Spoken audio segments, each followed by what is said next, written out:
world where zombies, ghosts, serial killers, and vampires all exist.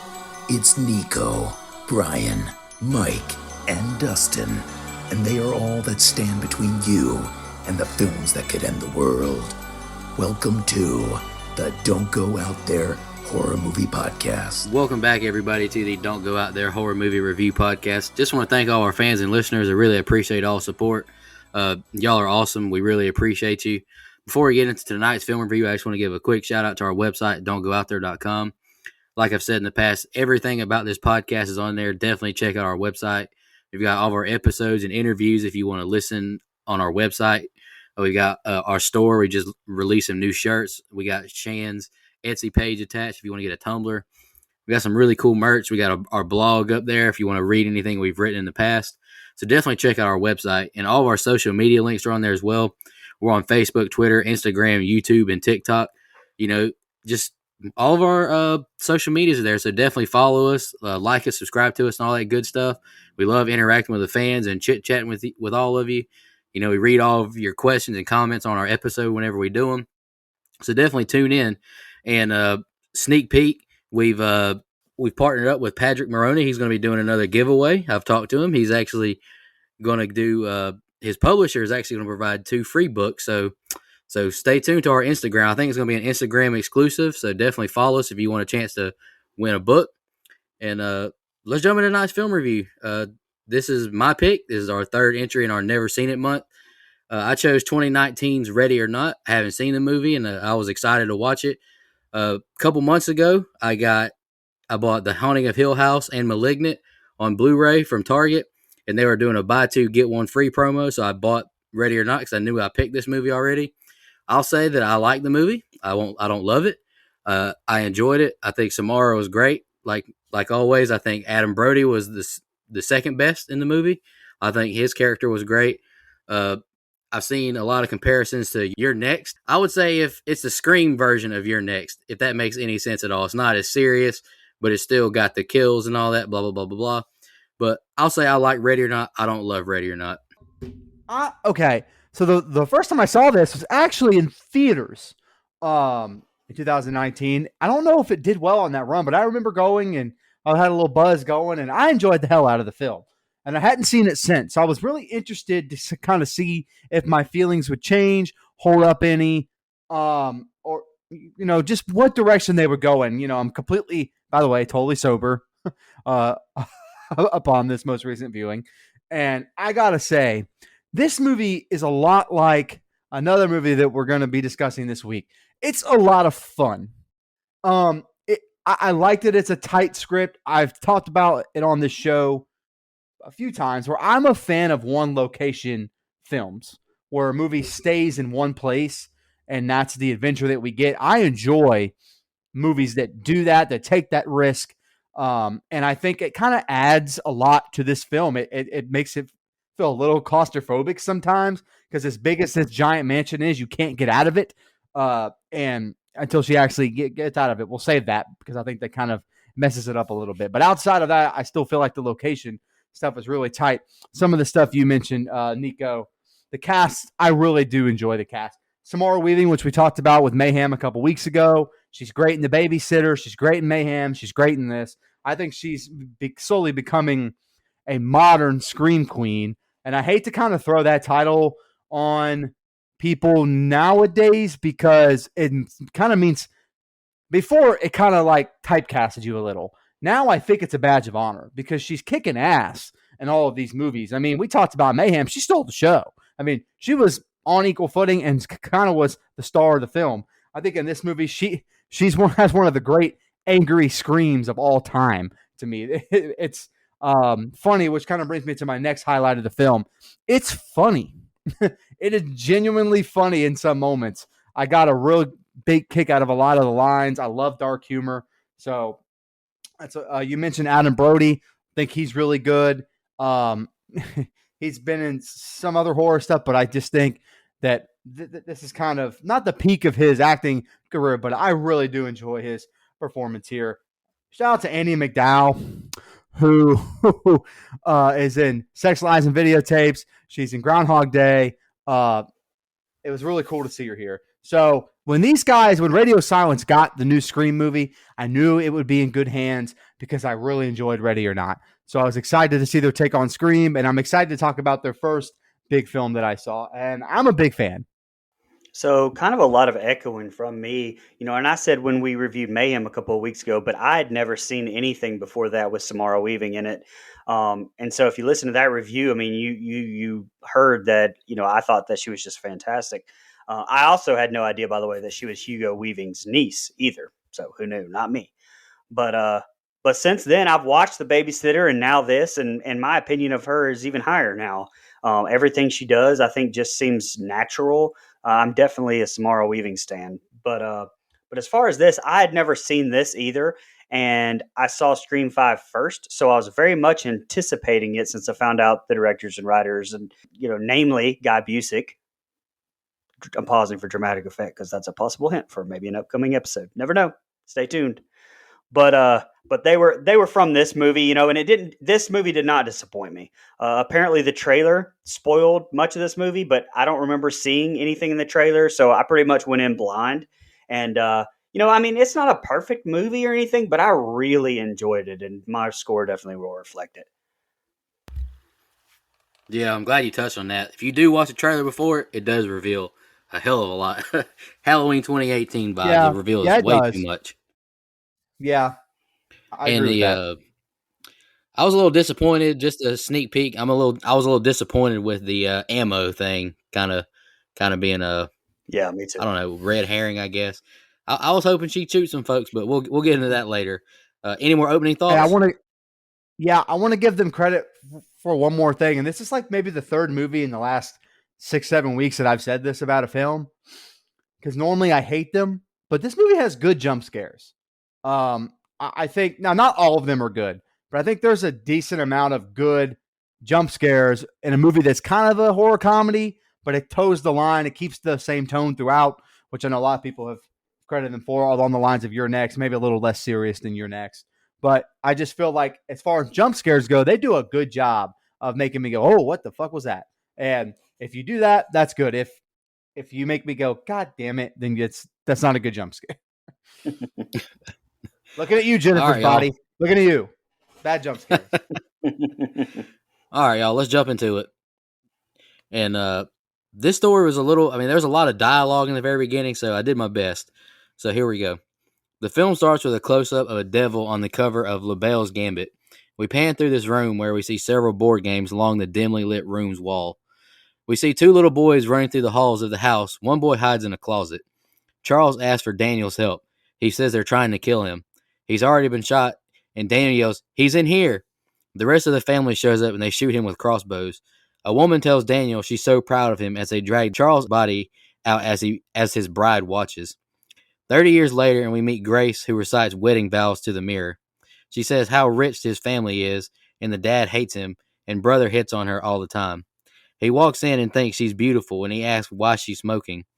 They joke about her being after his money, and they talk on their short engagement, 18 months instead of the usual 3 years. She says she wants his family to accept her. Daniel walks in saying he's been sent to fetch Alex. Daniel tells Grace it's not too late to flee, and he says if she's still determined to be a part of the family, to get outside. Alex now says he's right. We could just leave. He's being serious. I'm giving you an out right now. No, thank you. I'm all the way in, she says as she kisses him.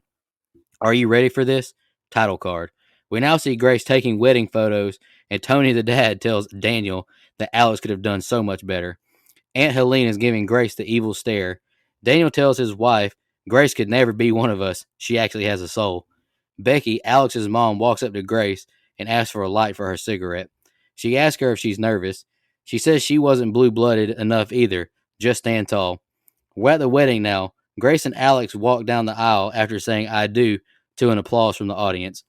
Grace and Alex go upstairs to the room and lay on the bed and kiss, and he tries to tell her something serious, but she just wants to get his pants off. Grace gets scared when she sees Aunt Helene in the mirror. She says the family is waiting. He tells her of the servants' corridor that runs through the entire house.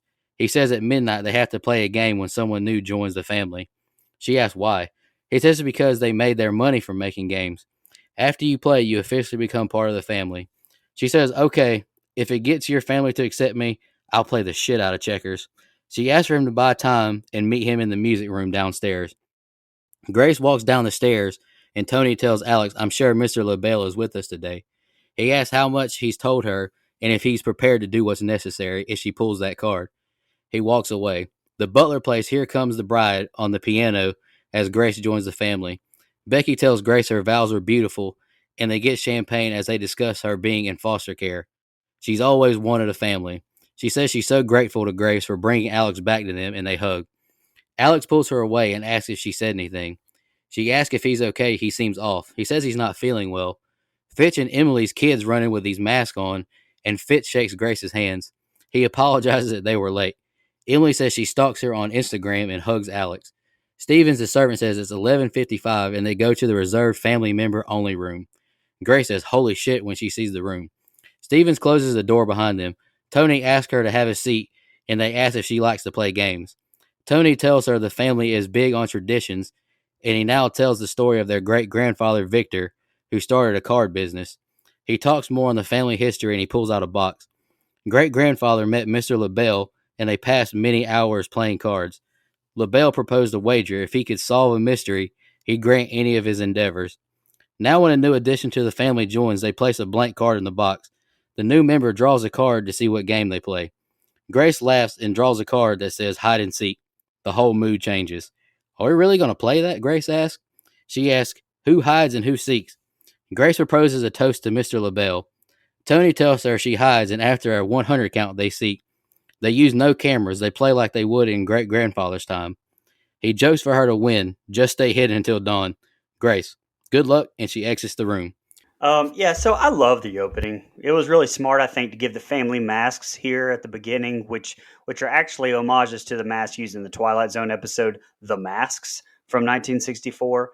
But yeah, I think it added to the creepy factor, but it was also smart because, I mean, you'd have to use CG for one thing to de-age the actors you're about to see and meet, but it also would take away from that unknown when you meet the family right off the bat. You'd go, oh, I saw them just a second ago hunting people. So anyway, I thought it was a good choice. Right off the bat, too, the Man Fuck Them Kids award definitely goes to Becky for just letting her kids out and about during this ritual, which, you know, is shot fantastically, by the way. The shaky cam, point of view shots, the jump scare when George McFly looking like he's straight from the Enchantment Under the Sea dance pops up for asking for help. By the way, the actress they got for young Helene, Elena Dunkelman, I think was perfect. Definitely looked like the older Aunt Helene. Definitely right on. And yeah, so Adam Brody, I mean, you kind of touched on him a little bit in the opening, but I believe during Jennifer's Body, I think I said that I felt like he was kind of miscast for that role. It didn't really seem natural.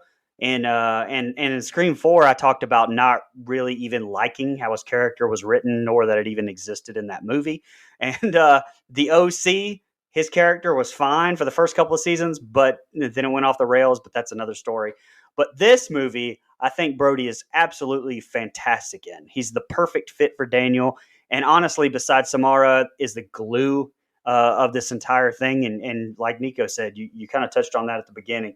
I think he's right there with Weaving as being important to the story. And lastly, I'll just point out how natural the dynamic is between Grace, Daniel, and Alex, especially in the opening scene. And that's just total props to Weaving, Brody, Mark O'Brien, who, by the way, resembled Freddie Prinze Jr. a lot to me. Just saying that. And the directors, Matt Bettinelli, Open, and Tyler Gillette for making it seem so real and not forced. Oh, by the way, what the fuck kind of wedding is that they don't even get to go upstairs to even remotely try to have sex until midnight anyway? And listen, old man problems, but if you made me go through a wedding that was like 8 hours and then you're trying to have sex at midnight, bro, I'm out. Like, I'm asleep. I'm barely moving at that point, much less pulling an all-nighter like they do. Whew. I mean, I'd have to be hitting up old Sister Emily for a little of that booger sugar or something. I don't know. Anyway, that's all I had. Go ahead, Mike. I mean, that's all booger sugar is pre-workout, right? Okay, anyway. So, all right. Yeah, I like this opening. Again, going back to the first time I saw it, you're not really sure what you're seeing. It starts to make sense as the movie goes along. But right away, I'm intrigued by this ritual and someone has to die, and why are all these games on shelves and stuff like that? And fast forward, and I was listening to, I believe it was the Dead Meat podcast earlier this week, where they were kind of talking about, one of the Vanderbilts is a producer on this film, which is hilarious, just considering the fact of this movie is about coming from a rich, ginormously rich family, and how that's not always the best thing in the world. I believe, if I'm not mistaken, they were wanting to film some of this at the Biltmore Estate in North Carolina. Got told no, which I totally understand. And once you step inside, it makes a lot of sense why they didn't want anybody to film there. But they use, sets in Canada and, one of the castles. And it looks pretty damn close, And I don't think it's implied that everyone is Southern. Everyone's kind of in this long line of, Southern money, that kind of is implied. It's not directly hinted at, though. And that house, I'm surprised you didn't say it. That house was the same one used in Billy Madison. And you could tell by the long pool when they get married in front of it. Once you know that, you can't unsee it, because all I ever see is Adam Sandler on a floaty spitting water out of his mouth. So, but it was hard. Once I found that out, I was like, well, that's the pool right there. That's it. So that's really cool that they used the same house. Magazine Day. Talkie, no more talkie. Okay, anyway, back on track. I like the setting. Again, I kind of talked about it in my open, how I like it stays in one location for the most part. I think that helps the film, especially here. This gives you an idea of the wealth, that Nicoh Chin wealth that she's about to marry into. Must have had a shoe fund on the side. What, something I said? Okay.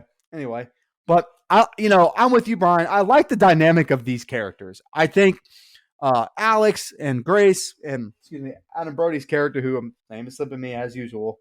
I don't have names like that. Daniel, which I should know. But again, I like their interaction, but I like the surrounding characters around them as well. I think each character has a little tick to them, like a little character quirk that makes them stand out. And I like that that it's not just on screen for fodder. Everyone has a little something to do. And you get that pretty soon in the opening. The dad is a typical rich, Southern rich dad. The mom is, you could tell that Becky likes Grace, especially in the very beginning.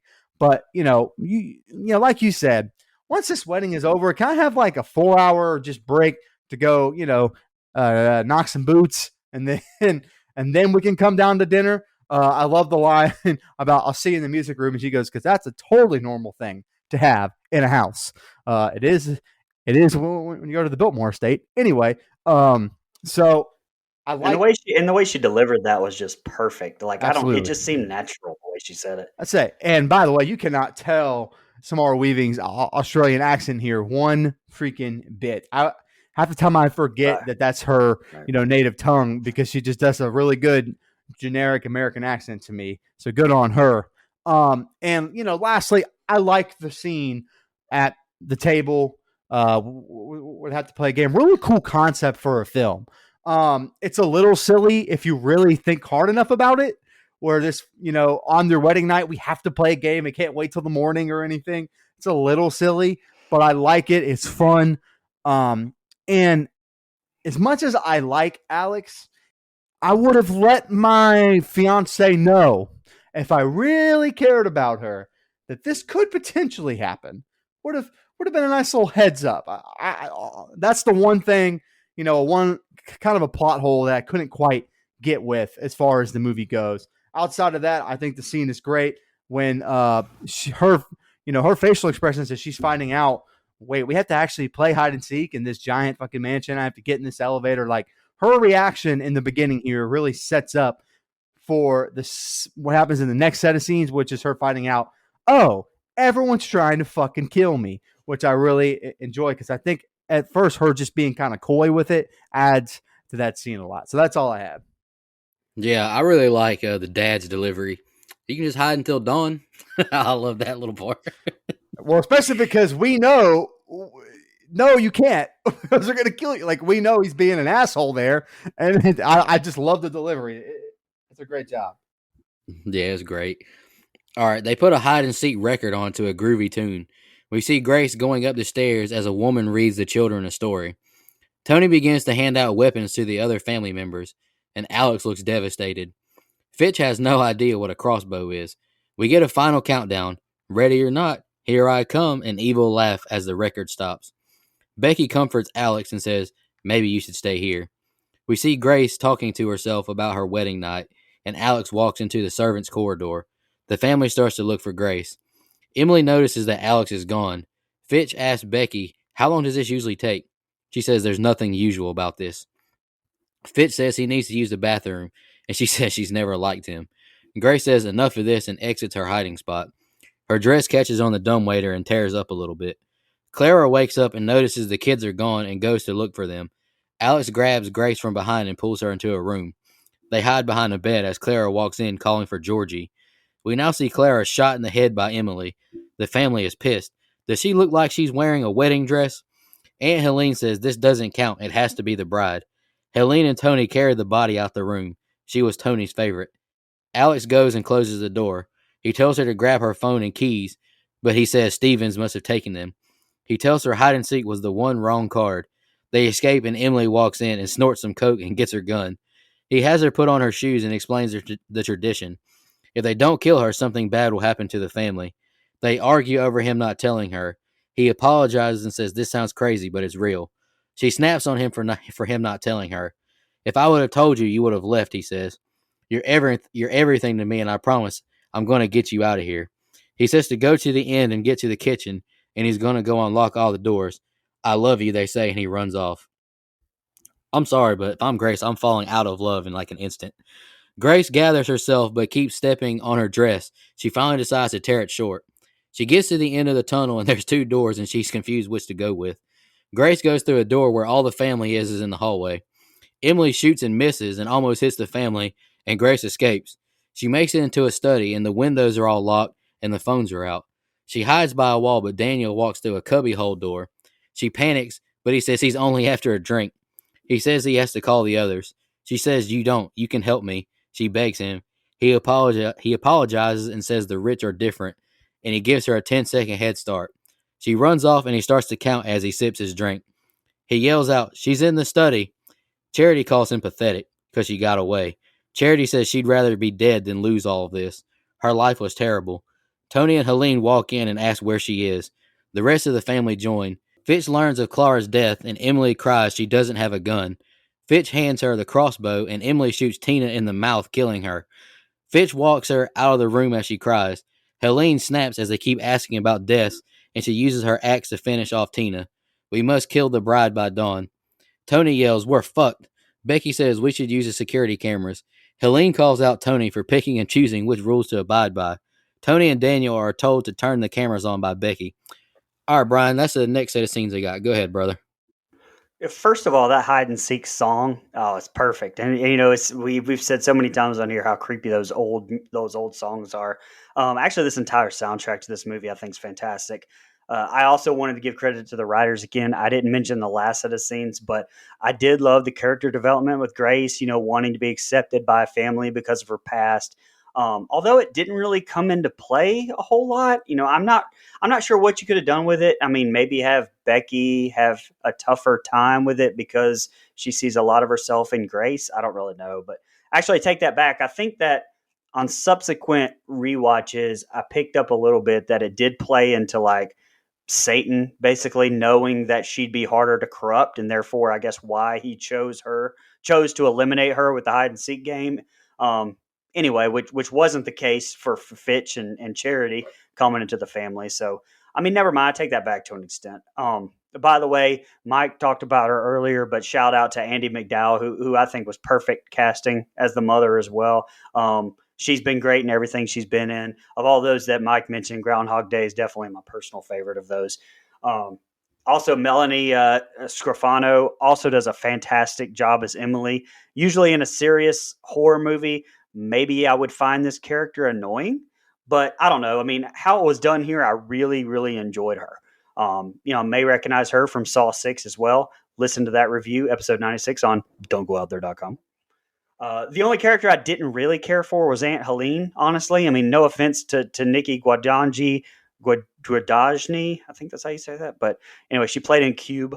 But she was just almost too much of a caricature to me. I would have maybe liked to have seen her be a little bit more evil if we could, almost like John Ralston Stevens, who I think really is the only part of this family, and he's not even family. He's just like some of the help. But he's the only one that really seems evil. I mean, it's almost like I expected the dad Tony to be, if I'm honest. But Tony's comes across as kind of a goof. I would have maybe liked to have seen those roles reversed if I'm thinking about it. And spoiler alert, my favorite kill is most definitely Clara being shot in the face right here. I think it looks freaking fantastic with her on the floor, and Scrofano does a fantastic job, I think, here, and with her scene looking in the mirror as well. And lastly, like I know from here on out, there's a lot of comparisons online, and Nicoh mentioned it in the beginning to Your Next. I've never actually really seen that movie. I was wondering if it was like comparable to the relationship between Scream and I Know What You Did Last Summer, where it's like one is a little bit less serious than the other, but a lot of similarities. Like Alex and Grace both killing some family members, for example. Grace maybe being more of a badass. Maybe that kind of stuff is in another movie. Your Next, I don't know, but the only reason I think I would have liked to have seen Alex be a little bit more active with Grace is that it kind of takes down most of the tension with you pretty much knowing that Grace isn't going to die anytime soon if she really does. At least maybe the other way, you could have grown to care more about Alex as a character before the turn. You would have maybe had more tension with the possibility of him dying, being shot as well. I don't know, just my opinion. And a little fun fact, and I'll shut up. The film's writers, Guy Busick and Ryan Murphy, actually both cameo here as the crossbow experts in that YouTube video when Christian watches it on the toilet. Go ahead, Mike.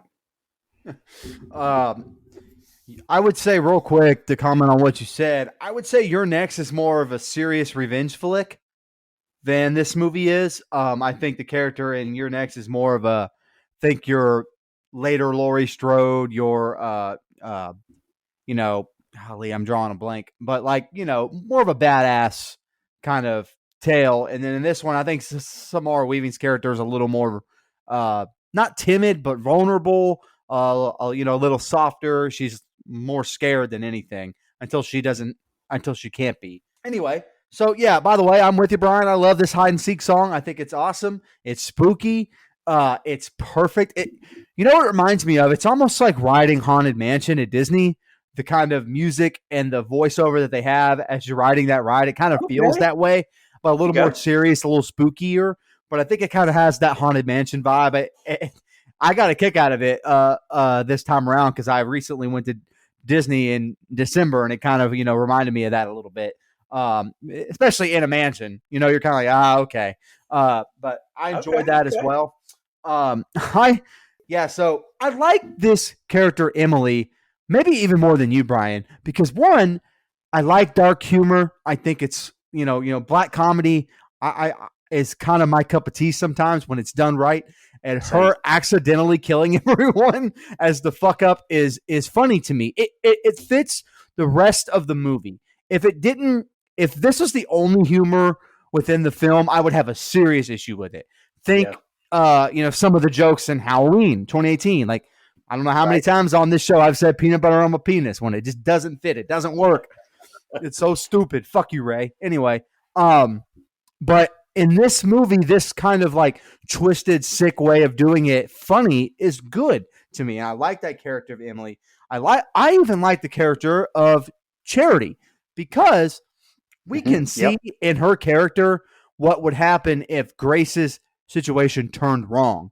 Almost like if Grace had woke up on a little different side of the bed, maybe she would have felt the same way as Charity. Okay, so all right, what do you guys think about Christian's character Fitch? Because I'm not real sure what I think about him. So what do you guys think about him? Milk toast. He's milk toast. He's probably the least interesting out of everybody. That I will say. To me. I kind of liked him a little bit. He was funny to me. Oh, I mean, he's funny. But he doesn't have any depth. He's got a poop. He's Googling his satanic pacts are real. Yeah. Yeah, Don't be a yeah. bitch, Fitz. Don't be a bitch, Fitz. I thought he was kind of funny. Him looking up how to shoot a crossbow was really funny to me. That and by the way, that's two YouTube cameos within Radio Silence's films.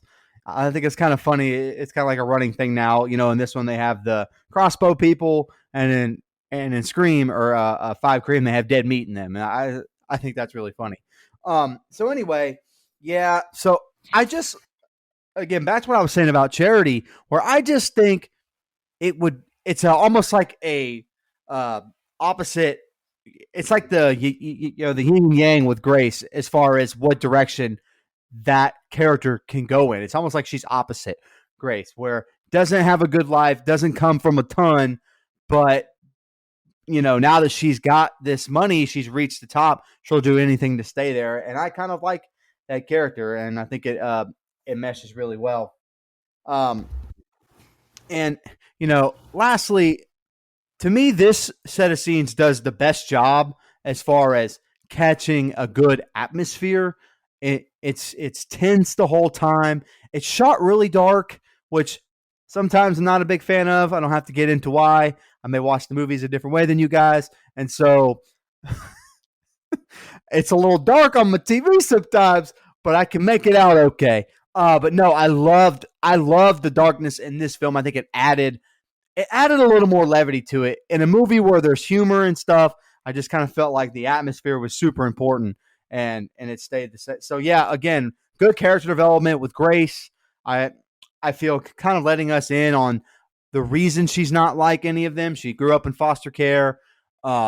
So she's clearly not a blue blood by any, like, she's not even middle class or upper middle class or lower middle class. She grew up in the foster system. And so, having that backstory on her really, we're already empathetic to her, but now we're sympathetic to her. We really want her to persevere and pull through. So that's why I like this set of scenes. Hey, so I just want to make sure I understand this, and I want to get your points of view too.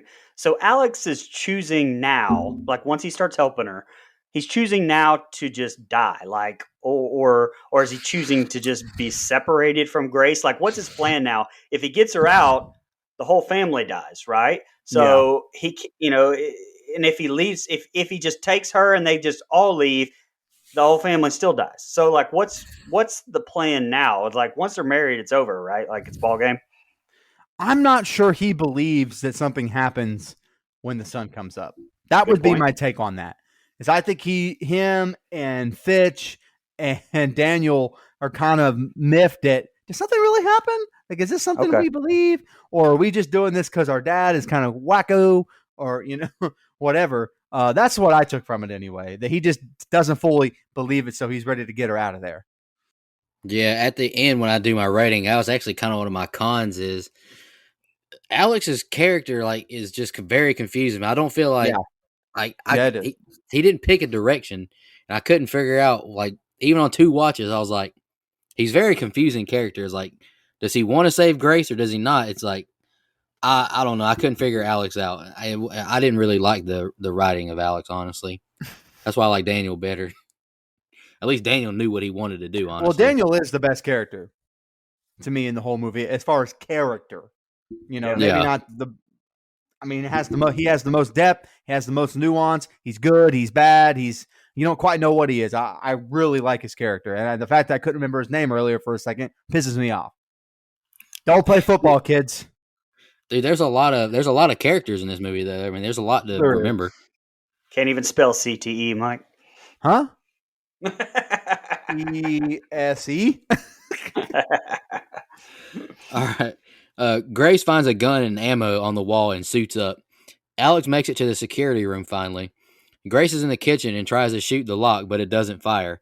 She hides under a kitchen counter as Stevens walks in whistling. Stevens begins to boil water for tea. Grace crawls away slowly. Alex sees on the camera Stevens and Grace both in the kitchen. Tony says to Daniel, who gives a shit how we find her? They realize Alex has turned the cameras on. Grace opens the gun up, making a noise, and Stevens investigates. Back to whistling, and she loads the gun up.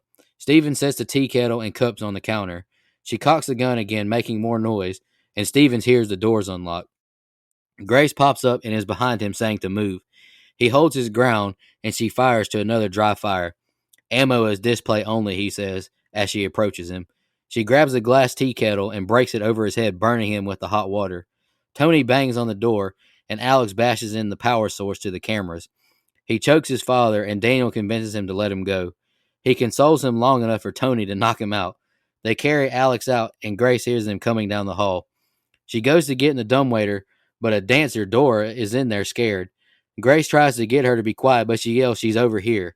The dumbwaiter starts to go down, and it crushes her and kills her. Grace runs away, and Stevens finds Dora's dead body. We see Tony handcuffing Alex to a bed. Stevens apologizes he couldn't fix the security cameras, and he tells her of Dora's crushed body. Tony says she's taking us all out. She's just a blonde twig. Helene says Alex and him are just alike. Tony says he's been helping her the whole time. We see a flashback of Helene in the night Charles died. She says Alex is meant to lead this family, not to run from it. Grace overheard the whole conversation from the rooftop. Helene walks out the room, and Alex wakes back up. Fitch is web searching about pacts with the devil being real or not, and we see Grace fall to the ground below. She runs down the aisle, flashing back a few hours to when she got married. She runs through the property, then hides when she sees a flashlight coming towards her. She hides in the goat pen, then Georgie appears. Grace tries to talk to him, but he shoots her in the hand. She rears back and knocks him smooth out. Grace is scared by a goat, and she falls through the chute into a bunker full of dead goat carcasses and Charles's corpse from 30 years ago. Grace now climbs up the rickety ladder, almost falling off several times. The ladder breaks underneath her, and she has to shove her injured hand through an exposed nail to help pull herself up. She makes it to the top and screams in agony when she pulls her hand off the nail. She uses a piece of her dress to cover up her injured hand, and she calls Georgie a little fucker. All right, go ahead, Brian. That's the next set of scenes I got. Yeah, I'm going to go ahead and 100% say that I agree with Nico and what he said at the beginning with, this whole thing here with Grace was a little bit of a letdown. I mean, the up-tempo music, her tearing her wedding dress, like the shot of her with the gun, the ammo, that shot being used so much for the poster art and whatnot for this movie. And I know this wasn't anybody's fault, what marketing did, but even just watching this, I thought, okay, we're about to get badass going to war. And I mean, I know we do to an extent, but we really didn't. I mean, like they just immediately take that away, basically. I just kind of think it was a cheap way out. That's all. It did bother me. Now that waitress kill and the dumbwaiter definitely had the possibility of being stupid, but it was the sound effects that really sold it for me. The bone crushing, even the way I think her name might have been Dora. I think that she was the character that Daniela Barbosa, I'm not 100% sure played, but if it was her, she was actually in the remake of Flatliners, by the way. But the way that it didn't look like she was holding the blood in her mouth when she spit it out, which is a pet peeve of mine. I've said it on here before. I think she did a great job with that. The conversation between Aunt Helene and Tony is another thing in this set of scenes that was really helped out by the soundtrack. Again, I didn't buy what Helene was saying, and the whole goofiness of Tony's character I've already touched on, but it was the music that really made you feel the weight of that conversation for Grace, if that makes sense. Now, the scene with Christian on the phone, what's his Fitch? I keep calling him his real name, Christian, but Fitch. On the phone saying out loud his convo with his buddy and then Grace falling behind him and then having no broken bones. I didn't really care for that personally. I mean, that's another pet peeve of mine too. I'll give more compliments to the handheld effects in the barn. And one of the best scenes in this movie, I think, her being shot in the hands, looks absolutely tremendous. And you feel the panic because of the camera movements and just the pain from weaving when she gets that hand, hits that hand again on that nail. I thought it was phenomenal. Not sure I really cared for the dude from the beginning's bones. I can't remember his name, Charles. Maybe I can't remember what his name was, but his bones still being down there like that. But that's just a little nitpick of mine. Other than that, fantastic scene, I think, in the barn. Let me just compliment the people in charge for giving her a little piece of a ladder to pull herself back up on. Expecting me to believe that she had the upper body strength to do that without a ladder, would have pissed me off. And we all know that most movies would have done that. But slow golf clap for Weaving, who acted her ass off during this scene, especially knowing that nail was CG and getting that reaction from her is even more impressive to me. Lastly, shout out to Avery Plews, the costume designer. Everyone looked fantastic. But on some behind the scenes thing I watched, and it might have been on the kill count, I'm not sure, but either way, it's on IMDb. It talked about her making, what was it, like 17 different dresses for Grace. Yeah, All it's 17 dresses, which is insane. Yeah. And they were all in different stages of wear and tear, depending on what she's gone through. Regardless, it looked absolutely tremendous. And it almost became a character itself, to be honest. Go ahead. That's exactly what I was about to say. The dress is a character in this movie. I think it's representative of some things. The fact that it's a white wedding dress, I think that's very representative of the kind of character they're trying to portray here. Real quick, I want to go back. I kind of got off at the wrong place, just really fast. The scene that leads in to Grace finding the ammo, where Daniel kind of lets her go, 1 Mississippi, 2 like all of that. I think it's a really good scene. I think that's where Brody acts his ass off there. Really, really like the dialogue that they give. Because, again, just a torn character from Daniel. He doesn't really know what he wants to do, but he knows he can't let her go technically, but he gives her a running start. I think that's a really good scene. I'll say this. I like this kill of Dora. Swiper, no swiping. Sorry. Had to get the joke in. But I like this kill. I love the sound effects, which you mentioned, Brian. The fact that you can hear her kill, which I don't really know if a lot of movies would do. I feel like a lot of horror movies we've seen would kind of give us like a squishy, splattery sound. And no, you get the bones crunching in the dumbwaiter. And I think it works really well. I'm a fan of the kill, especially when, it's not that Grace tries to help her, but she doesn't not try to help her because she's kind of selling her out like, hey, she's over here. And Grace is kind of like, oh, yeah, sorry about this thing that's about to crush you. My bad, man. I love I just love that interaction. I like all this stuff with the gun and the ammo not working and all of that. Like, I think that's really, that's fun. You get a chase element. This down here in the barn, though, is probably my favorite scene in the film. Same. First of all, you get a little kid who doesn't really know what he's doing, but he knows this is what he's supposed to do. Follows her down. Smart kid, Georgie. What is it about horror movie and kids named Georgie? Anyway, but follows her down there, and she thinks, oh, great, a kid. I'm going to get out of here. Boom, right in the hand. Like if the kid had better aim, the movie's over, which right. I think is, again, really good stuff here. And, first of all, her hand is shot and it's bleeding. And Samara Weaving has one of the most blood-curdling screams I've ever heard in my life. And she does it twice in the same scene. Because, she falls into the, I just call it the trash bin or whatever, but there's dead body down there, there's animals and stuff, and it's gross. Okay, and like you said, Brian, and I have it right here, thank God they gave her a ladder, because there is other movies that we have seen and covered where people get lost and they will their way out. Like, as much as I love The Descent, sometimes they fall in these holes and I'm like, man, ain't no fucking way.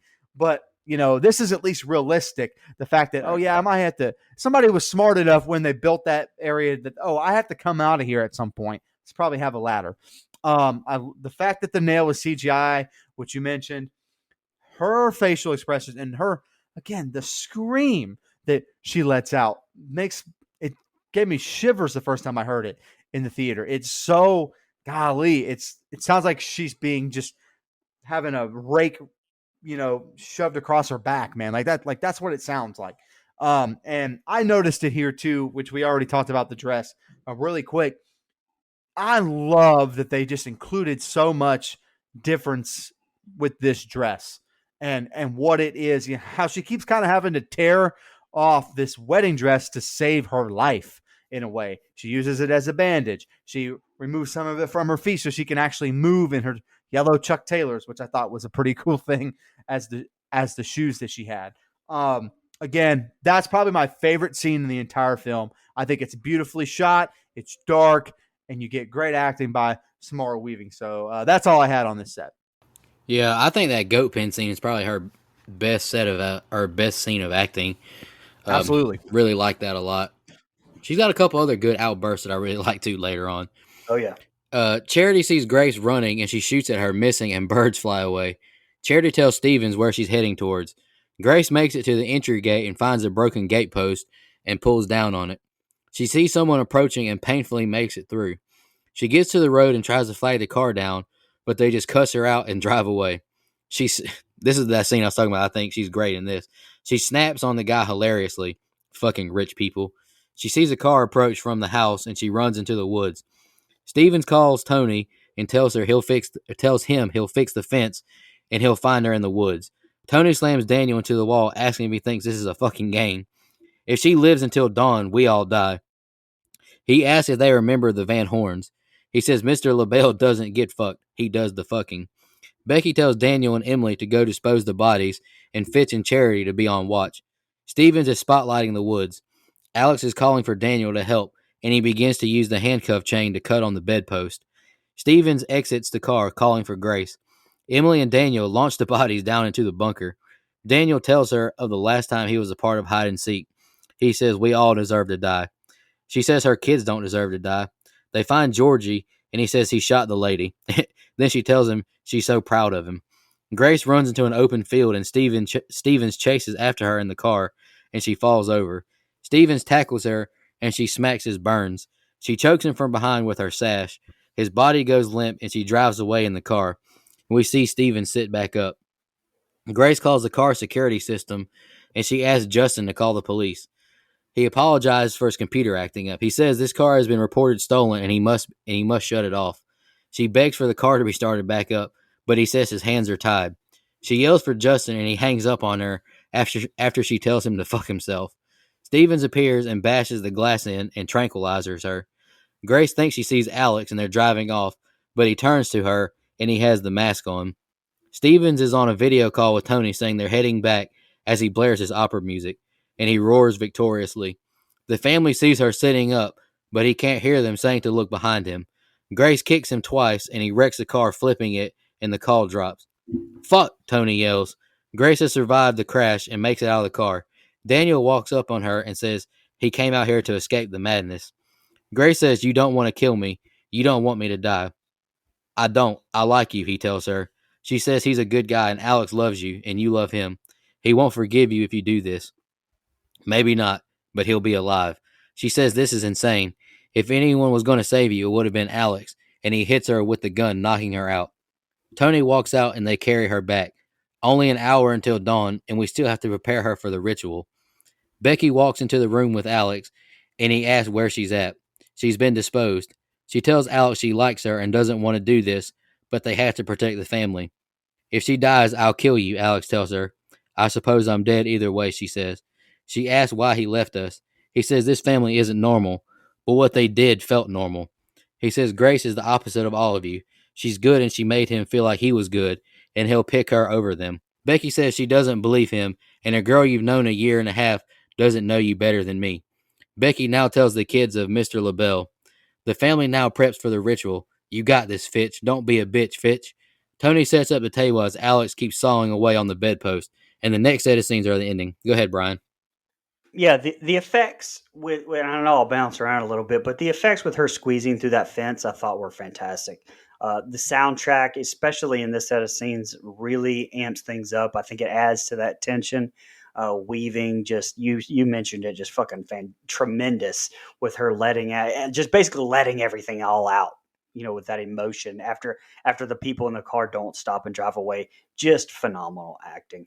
And again, the butler Stevens seems like the most evil of anybody. I mean, but I do have some nitpicks with this set of scenes. I think the scene with Daniel and Emily finding the kid was Georgie, I guess, was supposed to show, okay, well, there's more here at stake for the family, like these kids who didn't have a choice, and show the reason kind of for turning, for turning Daniel, I think, and a little bit later. I get that, but that's a fine line because that could have easily gone the other way. And you had Daniel say, well, this has got to stop now. So I'm not sure that 100% worked for me, if that makes sense. Also, Grace strangles Stevens obviously not enough. But he does, but she does, and then drives off. And yeah, I mean, he calls and gets the car shut down. But come on, I mean, she was driving for a while at pretty high speed, and yet Steven shows up immediately when the car shuts off. Like, yeah, okay. I mean, she was way, way down the road at that point. So, and he also breaks the window right there. But when he's driving her back and she wakes up, it's suddenly fixed. Also, another pet peeve of mine. I gave Grave Encounters credit last week for not doing this, but when the family's watching the slow motion car crash on his phone, it shows the same slow motion feed that we're seeing on the other end. Like, I'll give them credit for the angle being from the camera, but a feed wouldn't be slow motion like that. Come on. Also, you'll notice the phone is not an iPhone. Like, I don't know if I've said this on the show before, and you may be aware, may not be. And this may ruin some movies for you moving forward, but the bad guys will never be shown with an iPhone. So if you're ever wondering if someone is good or bad, if they're using an iPhone, that'll tell you. Something it's just something that Apple won't allow. And "Don't Be a Bitch, Fitch" was actually ad-libbed by Christian Brune, which I thought was a great line. And believe it or not, another little fun fact I found: Samara Weaving had to be taught how to drive, or at least how to look like she's driving. This girl was 26 or 27 when this movie filmed. That's definitely big city life right there. All right, go ahead, Mike. I don't know. Maybe they don't do everything the same in Australia. Who knows? All right, anyway. Okay, so I actually do have some problems with this set of scenes too. I kind of hinted at it earlier. I like the stuff here with Charity and Grace. That's fine. But, in her breaking out of the fence, yeah, the effects look good. I agree. And this is a minor nitpick, and this is just preference at this point. I wish that they stayed inside the mansion the whole time. I think it added something to the film to just be kept in there, locked in there. It's very claustrophobic feeling. It felt more uneasy. Once you kind of broke free of that, it took it down a little for me. Now there's some good stuff here, but just as my personal preference, I wish they had just stayed one spot the entire time. I didn't need them going into the woods outside the house or anything like that. But there's some good stuff here. Her flipping out on the guy driving that didn't stop, and check on her is incredible. It's one of the funniest lines in the film where she's just cussing up a storm. I think it's hilarious. Yeah. It's fantastic. All this stuff with Steven, I think is good. I feel like maybe we could have cut it down a little bit. It should have just been kind of boom, boom. Now, again, I'm not going to complain about a movie that lasted just barely over 90 minutes. So bravo on that. But I just kind of feel like it, everything of her driving the car, getting stopped, Steven finding it, now he has a mask, all this other stuff. I just kind of feel like we could have trimmed it down just a smidge. But again, still not bad, especially once the car flips. I think that was shot really cool. It's kind of, I'll be honest, it was one of those shots to me, Brian, that lets me know I'm not watching a real car flipping. Does that make sense? Like, right, so like it's kind of played that way, and that's the way I watch it. Like, oh, that's kind of funny right there. So I actually kind of liked that shot, and because it was so not realistic, if that makes it, if that makes any sense. Again, most movies I'd be like, that looks fake as fuck. But in this one, I don't know. I just think it kind of fit the tone of the film. I love this scene with Daniel because, again, he's the best character because he's so torn, and you can tell does not want to be doing this, but he is doing it. He has to, now he has a problem with alcohol in the first place, obviously, but he has to get drunk to even participate in this kind of thing, which he's clearly hammered.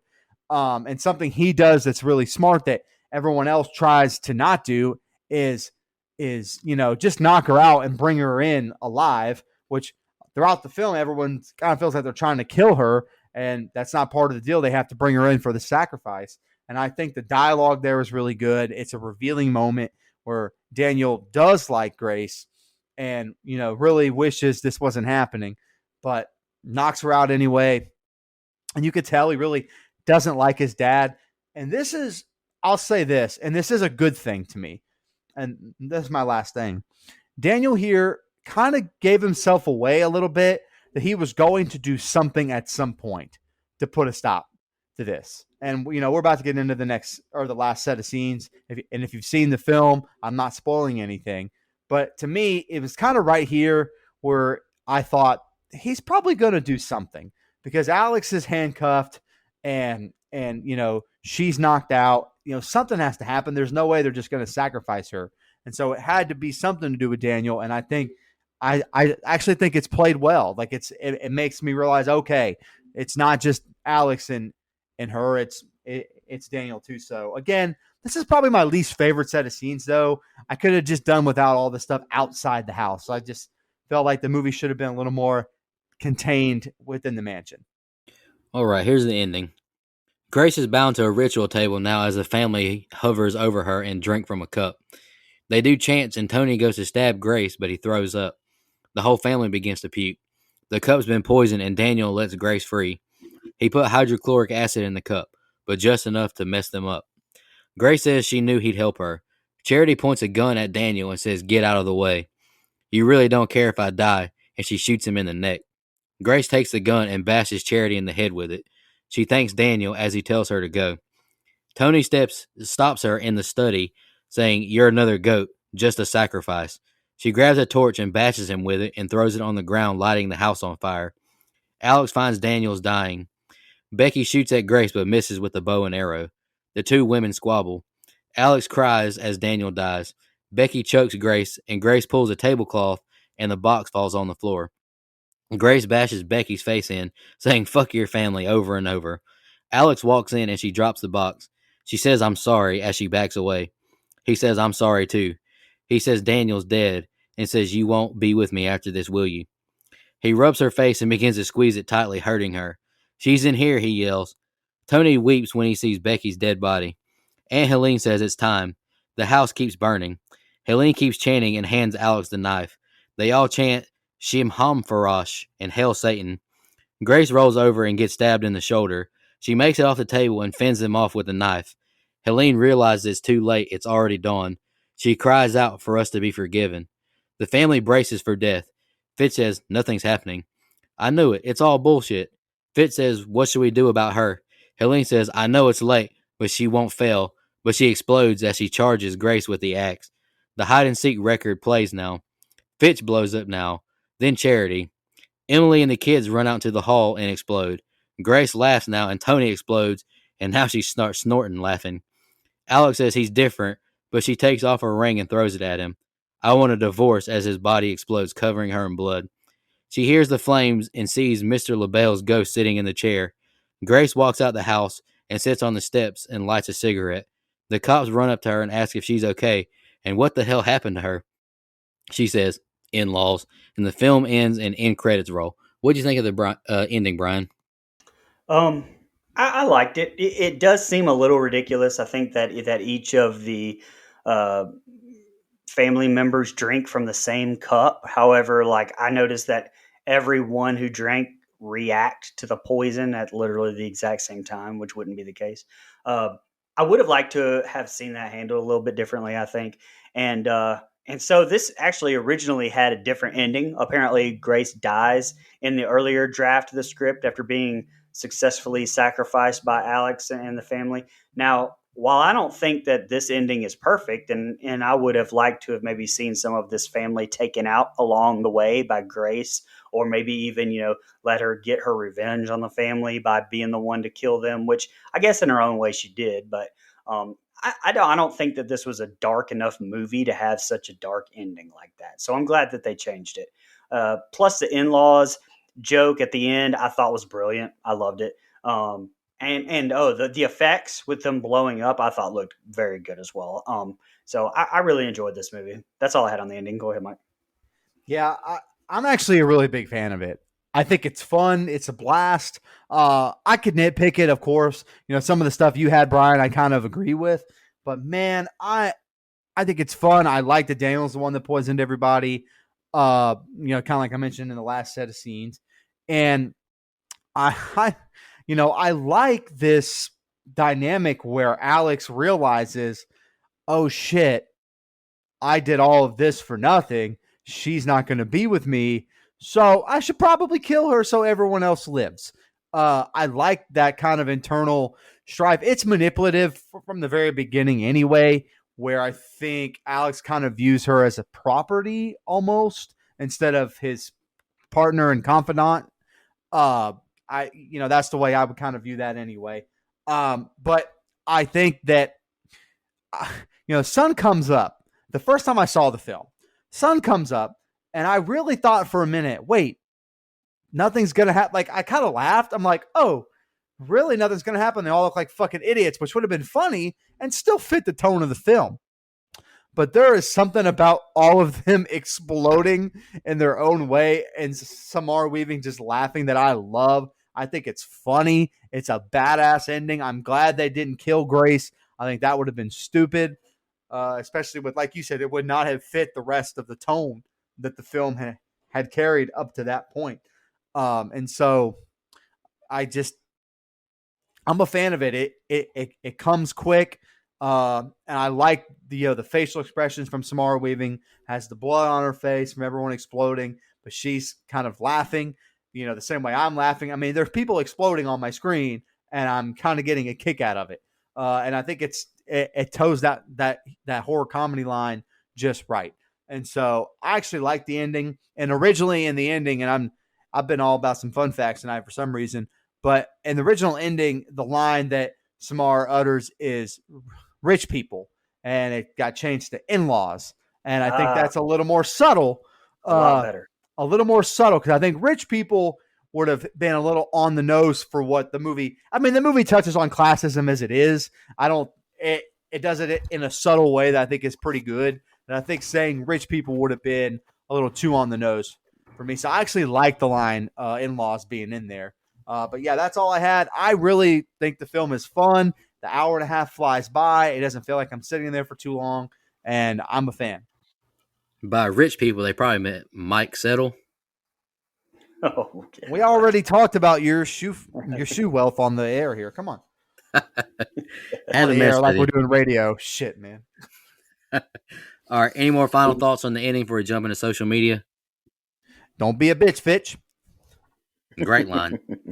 Let's knock out Facebook first. Eric Doolittle commented, Samara Weaving, call me sometime. And then some guy named Michael Lewis Settle Jr. said, yes, sir. Nico, I left it from the actual review just so you could read the comment. So now I'm going to repeat myself. Samara Weaving, call me sometime. Also, the woman who plays Charity can call me sometime. That'd be fine too. All right, we'll jump to Twitter now. Shan, producer Shan, she commented, first saw Samara Weaving in The Babysitter and absolutely loved her. She's great in this, and the premise of the movie is just a fun one. Big fan of this movie. I think a lot of us would agree with that. Henry, Seminole 4 Life 22 commented, everybody loves Henry. He's awesome. Awesome movie, and as Settle, MLCFB knows, the reason I had zero issues about the new Scream being great. Hopefully schedules can align for Samara Weaving to be in Scream 6. That would be interesting. I wonder what she would do in that, though. Steven Rodriguez commented. Oh, bro. I don't know. We'll see. Why not? Why not? Yeah, sure. Why not? But never mind. We'll talk about Scream later. Steven Rodriguez commented, the deaths in this movie were hilarious. They were pretty funny. They were. They were. Emily just shooting everybody, killing everybody. And then Sean, he asked a really good question. This movie is so much fun. Do you think it actually being the devil helps the ending instead of them just being psychopaths? Yeah, I think so. I meant to comment on that. I'm going to go the opposite of Brian. I actually don't like the satanic stuff at the end. I know that's kind of the point, and they talk about it in the beginning, but it feels a little too heavy on it there where they're, hail Satan, and it's funny. It's ridiculous, so it fits the tone of the film. But as far as like taking it a little more serious, I thought that it was a little hokey and goofy to me. No, I'm with you, Mike. I hate it, honestly. I don't like it either. I would rather Grace be more like Aaron and just kill them all herself, just then be a psychotic family. I just don't like the devil stuff. It didn't hit right in this movie. Now, I agree with that to an extent. I would definitely like to have seen Grace take out the family, but it didn't bother me to like even if she took out the family and you still found out the curse was real. I mean, I would have been completely happy with that too. I thought it was cool either way. No, like at the end, whenever nothing happens at dawn and she just starts stabbing everybody, that would have been way better to me personally. I didn't need the ghost in the chair or whatever. All right, let's knock out Instagram real quick. Mark_Hef commented, "Love this movie and wasn't expecting to. Great plot, great acting, and Sam. Well, I said it 2 weeks ago. Call me sometime. This is funny. Smart man. I also nominate this movie for the Fuck Them Kids award for Sam's punch in Yeah. the barn to the off-screen explosion at the end. And yes, there was 3 pops of blood, the mother and the 2 kids with the laughing emoji." He took Dustin's Man Fuck Them Kids award. I like that. All right, Chris_2020 commented, "Gave me so much faith in radio silence doing Scream after seeing this. Great acting and the cast feels real and mostly without forced motivations. Also, that ending scene when Dawn hits is A+. Good time. He gave it a 7 out of 10. Nice. All right, Alex1, I'm sorry. He's a patron, so I should know better, but I'm sorry, brother. We appreciate your support.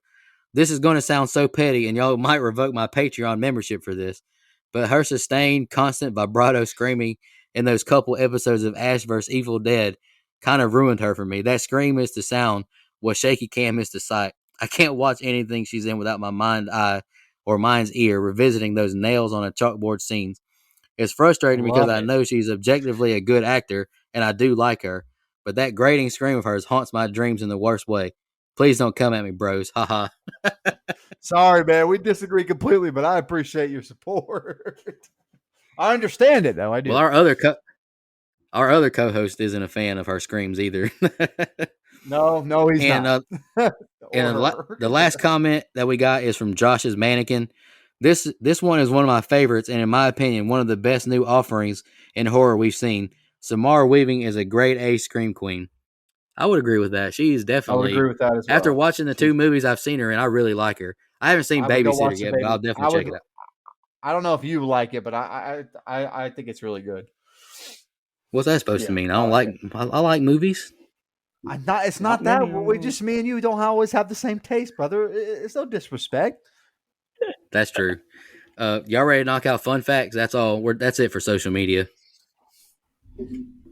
I've only got one, and I'll go ahead and knock it out. And I know Mike touched on it a little bit earlier, but as the co-host who's the sneakerhead of the group, I'll just say Grace's yellow Chuck Taylor sneakers were actually custom painted for the film, as Converse no longer makes that color. Why would they not make a yellow sneaker, though? What the hell? Yellow is it's a good color for a lot of people. Anywho, that's the only one I got. Not houses, though, by God. Mike, I'm sorry. Mike just doesn't like the yellow. I don't really like yellow, period. I like that she was wearing Chucks. I could have done without yellow Chucks. I only have one, and that's just the fact that Margot Robbie was considered for the role of Grace. Love Samara Weaving, love Margot Robbie. I think they both would have done fantastic jobs. They look eerily similar, and they're both Aussies. So there you go. It's very fun that's the case. So I said all the ones I have. This budget was $6 million, and the box office was $57.6 million, which made it kind of a sneaky under the radar hit. It didn't have like the best box office run, but I think a lot of people liked this movie when it came out on video, on demand, and DVD. Like I think it kind of picked up a second life in that, and within the horror community, it's really well thought of. And so, still, that's a pretty good chunk of change at the box office, especially when you're working against a $6 million budget. Yeah, for sure. I really don't even remember it that much from 2019. That or Midsummer. I feel like they both kind of just got a lot more popular after they went to the streaming and Blu-ray, stuff like that. I think so, too. Maybe I wasn't tuned in 2019 as much as I should have been. But anywho, that's our fun facts. Y'all ready to jump into the favorite kill in the rating? Let's do it. Sure. All right, I'll just go first. I'll knock me out real quick. Favorite kill, I agree with you, Brian. I think you said it earlier, Clara. I just wrote, we've seen plenty of gunshot kills, but the effects on this are great. And the kill is shocking, and it's one of, I'm sorry, I hope this doesn't offend anyone, but I wrote, it's one of the few tense scenes. Like, I love seeing Grace's tears in her eyes as she watches it all. I thought she did a great job. Least favorite, all the family kills at the end. I am not a fan of the ending and the way these all exploded. Could have did without that. All right, and I just wrote, overall, I enjoyed this movie. I think the acting, especially Samara and Adam, are great. The house is a great set and it looks great. Shot beautifully, and I like the music throughout. I will agree with a lot of other creators who I've seen compare this to Your Next. I will say I like Your Next better for its seriousness and explanation of why Aaron is a badass. Samara is just a foster child, but she's still kicking ass. But, good for her. I feel like there's a lot of dumb decisions with Grace, though. I wish she would have did a little better. Like, why didn't she run Stevens over in the field? But anywho, and I'm not a fan of how Alex's character was written. And like I've already said, I'm not a fan of the satanic ritual ending. Overall, a fun film that I would definitely watch again, and I gave it a 7 out of 10. Okay. Sorry, I'll go ahead and go. My favorite kill, I said earlier, the staff member Clara, shot in the face, loved it. My least favorite kill, I'm probably going to go with the kids and at least Emily, who were off screen. I didn't really care for that either. I thought that Emily deserved better than that. Again, I haven't seen Your Next, so to me, this was super original. I loved the tone. Like Nicoh, I believe, said, I can definitely see why these guys all were the perfect choices to take on Scream 5. I definitely had some issues with it, but I really enjoyed the watch and the rewatch, and that at least holds a lot of weight for me. I gave Mayhem an 8. I have to at least go that high, I think, with this 8.25 for me. Okay, I'll read Brother Dustin, who couldn't make it this evening. He says, I love the title card. When she's asked if she's ready, and then bam, in, in your face title card, which that's a very famous Dead Meat quote right there. Title card. Well done play on words that honestly set the tone for me in this movie. I love the premise. This is a fun watch that has some great creative kills, and the acting all around is solid. Samara Weaving Scream returns, which I also complained about during the Mayhem review, available at our archives at don'tgoouthere.com. It's just so annoying to me for some reason. My biggest complaint about the movie is the ending, to be honest.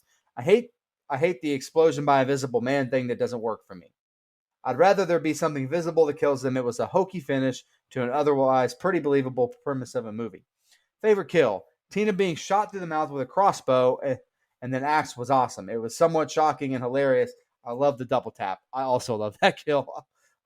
Least favorite kill: everyone in the final scene. I just thought the payoff was more realistic and believable. The implosion didn't work for me. I'd watch it again without hesitation. Fun, quick watch. He gave it a 7.25. Okay. So, it's no secret. I enjoy the film. I think it's fun. It's a quick watch in a good way. I think the story is tight. I love the cast for the most part. I think every character has something to provide. No one's in this movie for fodder, which I think is automatically gives your movie some reason for me to care about everyone on screen. I love the atmosphere. I love the tone. It's just funny enough. It's just suspenseful enough. It's just horror enough for me to have a nice blend of the three genres. I think it's done really well. I've hyped up Weaving and Brody and all of them. And this movie had some really funny moments and kills, and I think that added to my enjoyment as well. My favorite kill is the same as Dustin, which is Tina being shot through the mouth with a crossbow and then axed, because the bam bam of that made me crack up again upon another watch. I thought that was really funny. My least favorite is the same one as Brian, which are the 3 explosions off screen. I think, again, if you're going to kill a kid, have the balls to show it, my man. Just do it. Don't hold back. I don't know if there's some kind of, what am I thinking of? Some kind of edict handed down to them that they couldn't, but I would have kept it all on screen. Man, fuck them kids. Anyway, look, I enjoy the film. I don't remember my Mayhem score off the top of my head, but I'm going to go ahead and give this movie the same score as Brian, 8.25. Only reason it's 0.25 is because Samara Weaving called me sometime. Come on, man. So with yeah. So our cumulative score is a 7.6875, and IMDb is at a 6.9 with 137,194 ratings. So we're slightly above them. Hey, what the fuck do they know? Fuck them. Yeah, I mean, what do they know? Come on. Any final thoughts, guys? I'm good, man. No, I enjoyed it. All right. We'll shout out Brother Dustin's pick for next week for Never Seen a Month. Then I'll shout out our blood donors. Next week, we'll be taking on the Rocky Horror Picture Show, a movie that it's nothing, no one's surprised I've never seen. Don't know what to expect. Nico, you're gonna fucking hate this movie. I'm just telling you, buddy. I think it's fun, but we'll see. I think I might have to have my sword out for this one. We'll see. I'm looking forward to watching it because I like Tim Curry, though, so I at least got that going for me. Let's shout out our blood donors. I really appreciate all of you. Camp Level Reoccurring, Clayton J., Nina, Michelle Mirza, Andrew Ferguson, Carrie Adams, the Horror Movie Crew Podcast, Alex Seligson, Eric Doolittle, and Sean Irwin. Our camp counselor, our reoccurring, are Hunter Nelson, Karen, Dennis Kennedy, Edwin Hernandez Gunn, Joe Swinford, and Jennifer Davis of the Too Close to Home podcast. And our legendary blood donors we have to do film reviews for are Sean Irwin and Sarah Irwin. And we just did Missy Wall's pick a couple weeks ago, Taurus Trap. Go check that out. Final girl donor, Danny C. Naps. We just dropped Grave Encounters last week. Go check that review out as well if you haven't. And Dream Warrior we have is David Farley. Thank you all so much for your financial help. Yes, we really appreciate it. Takes a big burden off of us to make this podcast. Absolutely. And before we get out of here, I'll just go ahead and tease it. On Netflix recently, a new Texas Chainsaw Massacre came out, and we're going to be reviewing it this week. And I think it's going to be, as Mike says, a good discussion episode. I think you're right about that, buddy. I think you're right. Absolutely. Because, I mean, we're not going to go too deep into it, but it does do some things very well. Of course it does. It delivers on the title of the film. Yeah, but it does a lot of things that suck, too. I don't disagree, but all right, leave it. Yeah, let's leave it. We're done. We're done with that. Really enjoyed Ready or Not. I think it was a good, never seen it pick. Absolutely. Had fun with it. Looking forward, I guess, to Rocky Horror Picture Show. I have no idea what to expect with it. Really appreciate all our fans and listeners. Go check us out on social media. Follow us, like us, subscribe to us. And if you can, leave a 5-star rating on iTunes. That really helps us meet new people. Yep. And like I said earlier, follow us on Instagram. Stay tuned because Patrick and us are going to give away 2 more books. We get so many people who participate in these book giveaways. So you got a chance for 2 more books to give away. Really appreciate all support. Y'all have a good one. Don't be a bitch. Cool interview coming soon. Cool interview coming. Just want to remind everybody.